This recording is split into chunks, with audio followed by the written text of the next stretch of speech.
Hello and welcome to the Leadership Deep Dive Show. I'm Margaret Katz-Can, and I'm here today with my friend and colleague and partner, David Langiuli. Good morning, David. Good morning, Margaret. And today I'm really happy to have the opportunity to ask David and sort of interview David, the author, about his new book, which is called Life Lessons from Memorable Movies. Mm-hmm. And it's been a lot of fun. I've had a chance to see parts. The thinking of this has been part of your LinkedIn content, and then it gelled into something bigger and more extensive. And today we get to talk about it. So I would love to first say congratulations on getting this book, out into print. Thank you. Thank you. Yeah, it was, more than a year. I'd say about a year of writing, but then about 3 months of editing and getting ready for prime time. So it's quite a project. And I don't know, the print version's about, 475 pages. Not that It's a, don't it's scare, a don't big scare. book. It's a big book. It's my longest so far, but they're discrete little chapters, each Yeah. So it's a one. book of essays, and Right. in each essay, David takes a quote from a movie and finds just mines it for wisdom. And I would love to. We'll give you some examples, but there was a sweet story that you shared with me about how you got started on this project, and I remember there being like a connection to your dad, and Oh yeah. Yeah, because you no, guys this is used to love true. movies. So yeah, Yeah, so yeah, maybe share yeah. that. Mhm. Right. So my father was a huge movie fan. He felt like movies were the quintessential apex of pop expressions of pop culture, and he had vast interest and uh, repertoire and knowledge of movies going back to the 1930s all the way up into the 2000s. He continued to watch modern movies. So I grew up watching movies with my father and kind of caught that interest. You know, back, growing up on a black and white television, the broadcast channels in New York City would have movies on, and I'd watch those movies with him. Some of them filmed in black and white, some of them filmed in color, which we watched in black and white. Did you guys go like talk about the lines or like what the meanings Right, were? all the time. So Yeah. that's kind of where the genesis of the book came from. Is that um, somehow the way my brain works is some of these movie lines and movie scenes are emblazoned in my memory. Short, little scenes from these films, and my wife Lillian and I frequently recite she's also interested and has an affection and interest in movies. We watch movies together, and of course my daughters now also share this interest, and so a lot of the films I draw on in the book are from sort of the 80s, 90s, and 2000s, as opposed to, I have a lot of interest in stuff from the 40s and 50s and 60s and 70s, and a couple of those popped in there too. Yeah. There were a lot of movies in here I have not seen. What do you think? Does Yeah, that matter?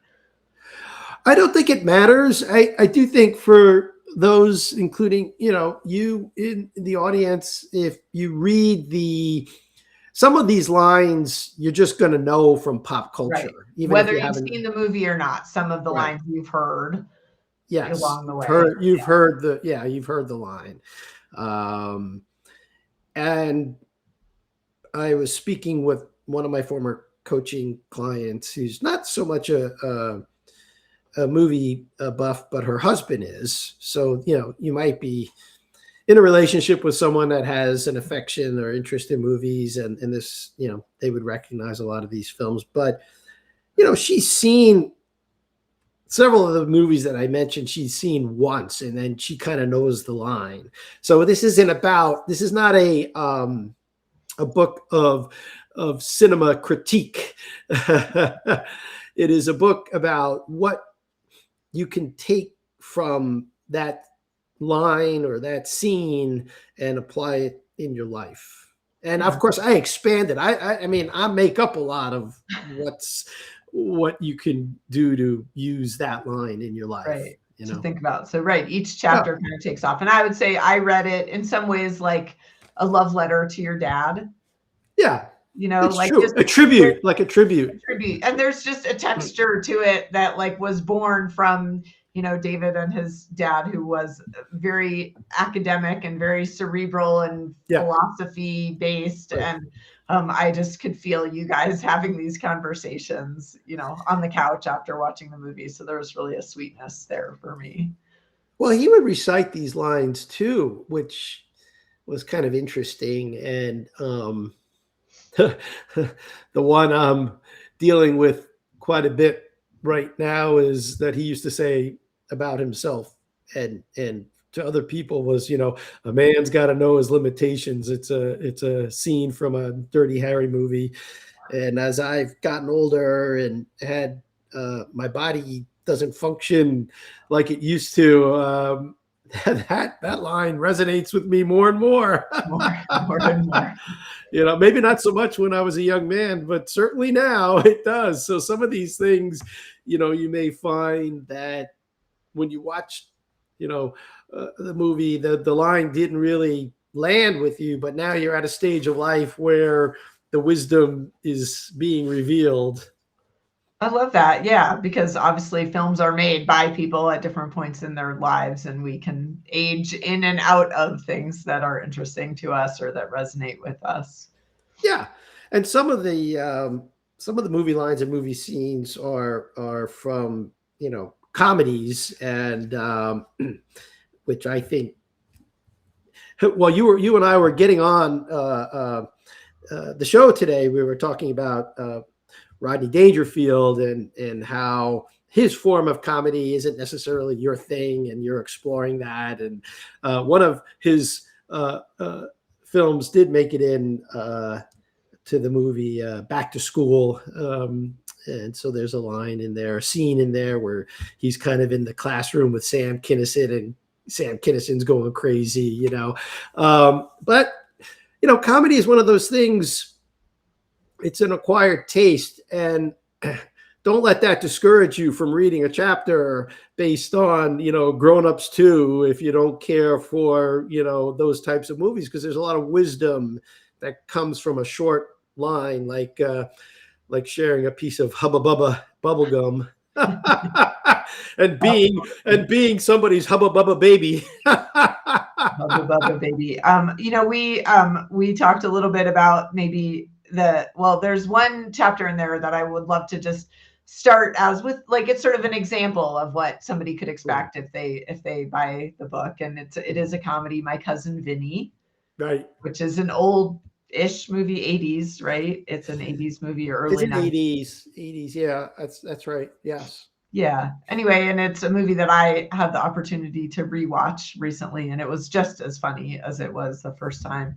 But I'd love to give an example. You take a line from the movie, that's one of the courtroom scenes, and then you just run with it, which is typical of how these chapters work. And can you share a little bit about that chapter, David, and kind of how your process went through that chapter? Well, folks might be thinking like it's the scene with Edwin Gwynn, who played the judge. He was also played Herman Munster on the Munsters, but he's in a serious but Kevin shouted that out when we were watching. That's the guy from the Munsters. Yeah, exactly. Yeah.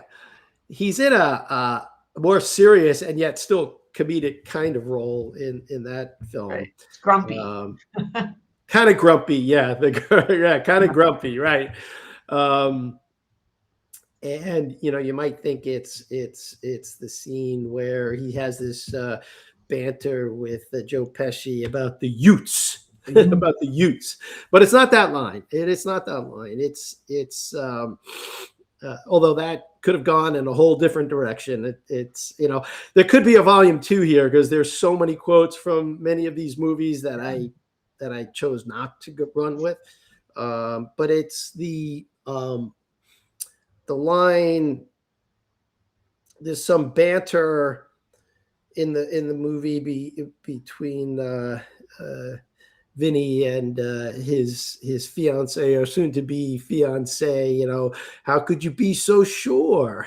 And wasn't it during a cross-examination? Well, and it comes in. Well, it comes in like 3 times in the film. They're Okay. kind of bantering around in the hotel bedroom, and then it comes in 2 other scenes. One with her later in the film, but I'm focused on the one where he starts to cross-examine one of the witnesses in the courtroom about what he saw.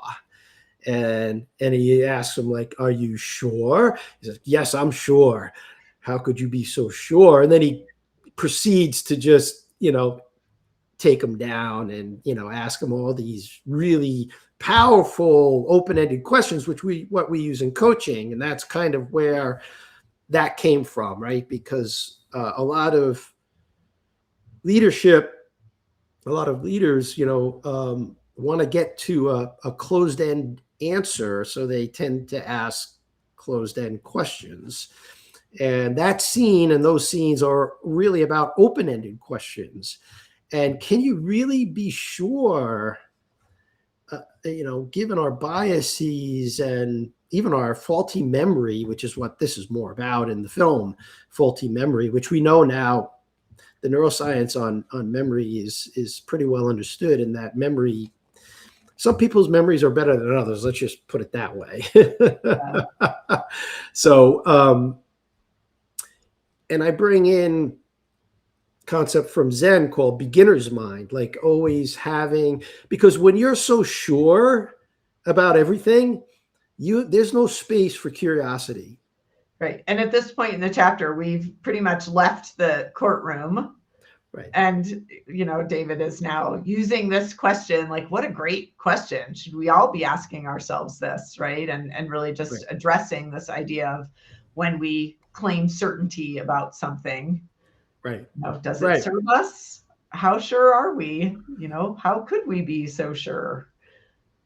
Well, the one thing that's like, there are some things that, general rule of thumb, you can be pretty sure about. Like in modern society, if you're crossing a 2 or 4 lane highway, you might want to look both ways before venturing out into traffic. As I shared on LinkedIn, a video of a guy getting hit by a car, which was cringeworthy.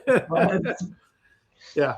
So there are some things we can be pretty sure about. Like, I mean, maybe if I'm out in rural Wyoming where I used to live, then, you know, I could get away with not looking both ways before crossing a dirt road, but out in the middle of nowhere. But might still be useful to look, might be skillful to look both ways. Yeah. But there are a lot of things that we think we're sure about, where it might be more skillful, or we might be better served by having a more open and curious approach. Yeah, I mean, you really talk about it through a leadership lens. Right. And I believe that this story was in this chapter, but my memory, I should probably be a witness probably, that you were talking about working in an office in San Francisco, and this was like, you were just a peripheral person in this, but you had a leader who had decided that one of the employees was lazy or not motivated. Right. And that leader, I think it was a man, but I don't know for sure, he or she was like so sure that this was the problem, you know? Right. And you tell this story and you ask that question, like from the movie, how could you be so sure? Yeah. Yeah, it's that particular case I was talking about, you know, the perception, that's actually quite a good word to use here. It's our perception often of the way things are that may not be the actuality of the way things are. And, you know, his assumption was that this person was unmotivated, but it turned out that that wasn't the case. They just didn't have clear direction. Yeah. Right. Yeah. So now, if you're so sure and you fire someone who could be a valuable contributor to the team because you think they lack motivation, you could really lose someone based on a false assumption. Yeah. And I'm pretty fond of Byron Katie's 4 questions, which I use with coaching clients frequently, especially when they have that sort of righteous, like, this is the way it is. And I say, are you sure? Mm-hmm. Yes, I'm sure. How could you be so sure? You know, who would you be without that thought? Right. What would be possible without that thought? Sometimes when you just get to that second, are you sure, or is it true? That's, you know, I think in Byron Katie's methodology, is it true? Can you positively know that it's true? It just starts to open it up all kinds of possibilities when you grip less tightly, or when you cling less tightly to what you think is, you know, or you think is true.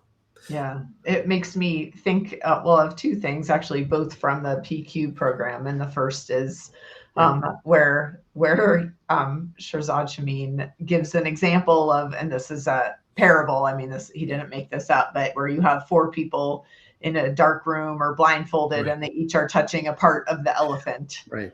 Yes. And they're each sure, you know, the person holding the leg of the elephant is sure that this is a tree. Yes. Right. And the person holding the tail thinks it's a vine or a snake or whatever. Right. And they are sure, but then they're missing kind of the bigger picture of all of it. Yeah, absolutely. Yeah. So my wife and I banter back and forth with that one all the time, especially when, you know, one of us will make a declarative statement, and you know, Lillian will look at me and say, "Are you sure?" How could you be so sure? And she can, I bet, rock the Staten Island. She totally rocks, Melissa. Just like my cousin Vinny. Yeah. Yeah. She does. Yeah. She does. Yeah. And we have and so it can be, especially if you know that film, you can kind of use it in a humorous sort of way. Yeah. But it's semi-serious. Like, you could ask someone, as I do with coaching clients, like, are you sure? Yeah. Or I might say, have you ever seen the movie My Cousin Vinny? Yes. Okay. Are you sure? And then it starts to wake them up a little bit, you know? Yeah. And then later in the chapter, David, you go on to sort of give people some different inquiries, some prompts, some really granular, like, logistical suggestions. You know, so for example, when you feel certain and maybe you realize you couldn't be so sure, then you start to, you know, what next? And so in this chapter, you talk about ask follow-up questions, right? Like, there's a lot of really helpful, granular suggestions. Examine your sources, consider what some alternatives might be. So there's a lot of very practical advice in here. Yeah. Well, each chapter I try to bring, like, you know, our show here, we often invite the audience to go try something or go put it into practice. So nearly each chapter has something you can put into practice right away to, for example, be more curious, be less certain, have more of a beginner's mind as a leader. And, you know, in any area of your life, especially even I find in my own relationship with Lillian and with my children, I get into more trouble when I am certain I know, the answer than when I'm curious about what the answer might be. Yeah. Same thing with clients, coaching clients, right? Yeah, absolutely. Yeah. Yeah, And yeah. so that's just one chapter, and there are 50 plus chapters in here. And another one that really stuck with me was from A Few Good Men. And the line being, "You can't handle the truth," which anybody who has seen that movie probably, and that's one of those lines that everyone has heard it, even if you didn't know where it came from. Yeah. Right. Exactly. But now there's a whole different journey from that line in that chapter about telling the truth. And you really focus on telling ourselves the truth, right? More than speaking the truth out loud. That chapter is very focused on taking an honest inventory of how we are in relationship with what's true for us. Yeah.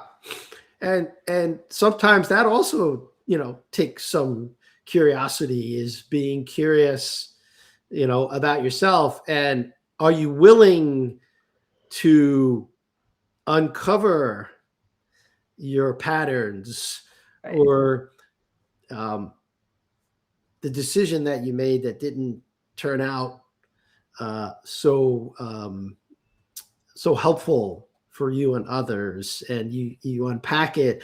We want to hold on to that righteousness of, I'm right, and also being open to feedback, which was very difficult for me, because, and I think I talk about this in the chapter, if not somewhere else in the book. Growing up in New York City public school system, and later Long Island public schools, I had some teachers that were quite harsh with their feedback, and so quite critical. And I developed a sensitivity for receiving feedback, and that hasn't served me very well as an adult, which I'm, not because I can't handle the truth, but certainly that those early experiences with authority figures left me not necessarily wanting to hear the truth. Yeah. Well, I think there's something that you're naming there too. I mean, when you went through school, as when I went through school, like, I know this sounds, but like dyslexia hadn't been invented yet. Right. And Right. so if Right. you had a learning difference and you weren't keeping up, there was no compassion coming your way. So, I mean, I think many of us, and I include myself in that, who have a really hard time and have had to, take a really deep breath and summon my self-management to receive feedback even now. But it's in part because you weren't getting feedback as a kid. You were getting criticism. You were getting criticism. Yeah, very knotted together. And so it's hard. But I think that's part of what this chapter explores. How do we, as adults, take a breath? How can we begin to open up and take feedback from the planet, from specific people? Yeah. And can we be honest with ourselves, right, about mistakes that we've made, or our failure to take action when action was called for? So, I tend to be someone who errs on the side of taking action, and sometimes that works out, and sometimes it doesn't work out. And can I be honest with myself about how maybe refraining from saying something or refraining from taking action would have been more skillful? And I've developed more skill in this area of sensing, reading the space, sensing the energy, and more quickly realizing, like, ooh, that didn't land so well, I better go clean that up. right. But when you can be honest with yourself, you can clean things up, which is much it leaves things in a much better shape than not being honest and clinging to your righteousness of like, I didn't do anything wrong, or Yeah. I mean, I think there's a whole other direction we could go in that was not necessarily in that chapter, or around our conscious, our conscience, Mm-hmm. and our moral compass. Now, there are some films in there where I do get into the topic of moral choices and consequences. So, like, for example, one of the chapters is entitled "Consequences," and that's from the John Wick film series. And in those films, the consequences of your actions are immediate and severe. And yet we live in a society now where the consequences of our actions aren't necessarily so immediate and aren't necessarily so severe. And so this is where having integrity, and I talk a lot about integrity in the book and in various other forms from other movies, is important. And taking, I'm kind of drifting here, but taking ownership of your action or failure to act because of the consequences. And that's where, when we, in our leadership training, Margaret, we talk about cleaning up messes. That's owning, sort of seeing the truth, owning the truth, and dealing with the consequences. So I'm combining a couple of chapters there. Absolutely. Yeah. I would love to just have my last question be, what did you learn when you were writing this book? Oh, God.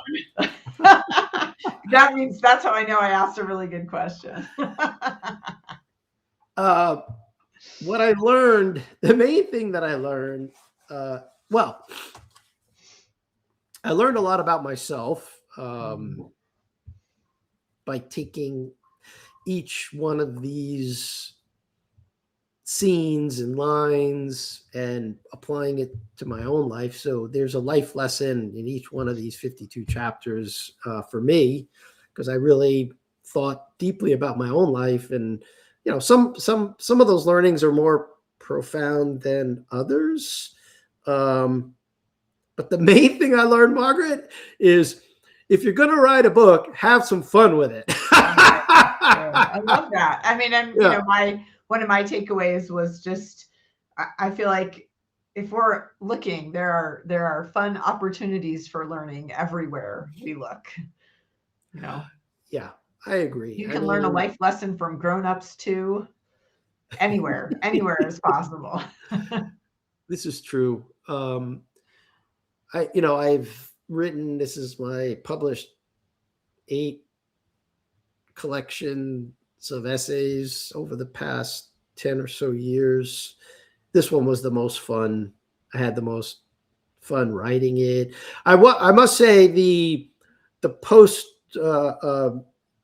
creative part of the process, the editing and the formatting and the whole less fun. The whole thing around getting the audio book produced was not all that much fun. Although on that last note, my lovely wife Lillian does do the audio version, which I had to condense the chapters and make them more sort of as the audiobook's slightly different, same theme, but more for a listening audience. So if you like audiobooks, the chapters, because Lily's a great reader. She is a really good reader.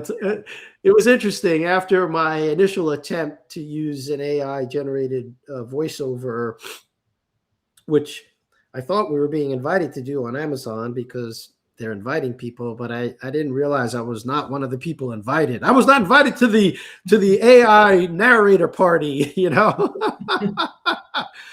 and but the print versions had come out, and I'm lying in bed one night with Lillian, and we're reading from the book, and I'm stumbling because of my dyslexia. I'm stumbling over because I'm thinking like, well, maybe I'll read it, and then I start reading a chapter, and it's like just horrible because of my form of dyslexia. And then she picks up a chapter, and it just comes out perfectly. Listening to a lullaby. Yeah. Well, that's what she has done every day for 20, 30 years is to, read out loud to first, second graders. So she has a knack for it. And so I asked her if she would do the voiceover, and she said that she would. And I had already created the voiceover chapters. There were more for a listening audience, more edited, not as wordy, a little bit more flowy. Yeah. Anyway, so if you like audiobooks, folks, you can it's a husband and wife collaboration co-created by David and Lillian Langiuli. Go get your audio copy on Audible. And she even brings to life some of the accents and some of the emphasis, right, of those, movie lines. Fun. Yeah. And this is all available through Amazon, right? People can get the Kindle, the print version, and the Audible audio version. Yep. And we'll put a link in the show notes for anybody who wants to check that out. All right. Well, great. Any questions I didn't ask you, David, that you would like to have me ask you? Which chapter so far are you? I know there are a lot of films in there that you don't know, but which chapter kind of grabbed you, or which scene are you learning something from? I think I've had fun. I mean, I picked the two that I for sure wanted to talk about. I liked the Forrest Gump chapter. I think most recently I read the one about Jaws, and you're going to need a bigger boat, and the sort of paradigm for how we get stuck in our own growth. And so that was one that I really enjoyed as well. Oh, yeah. There was something to learn from a giant mechanical shark. Well, I think we all face if you're up to anything in life, like hunting a great white shark, it doesn't have to necessarily be that. You're going to confront a moment in your life where you feel like you need a bigger boat. And I've had my fair share of those moments. So, and there is something about, as we say in our leadership work, asking for help when you're confronted like that. So anyway, I talk about that in the chapter, and I'm glad you enjoyed it. Roy Scheider is one of my favorite actors from the 70s into the 80s, and there's also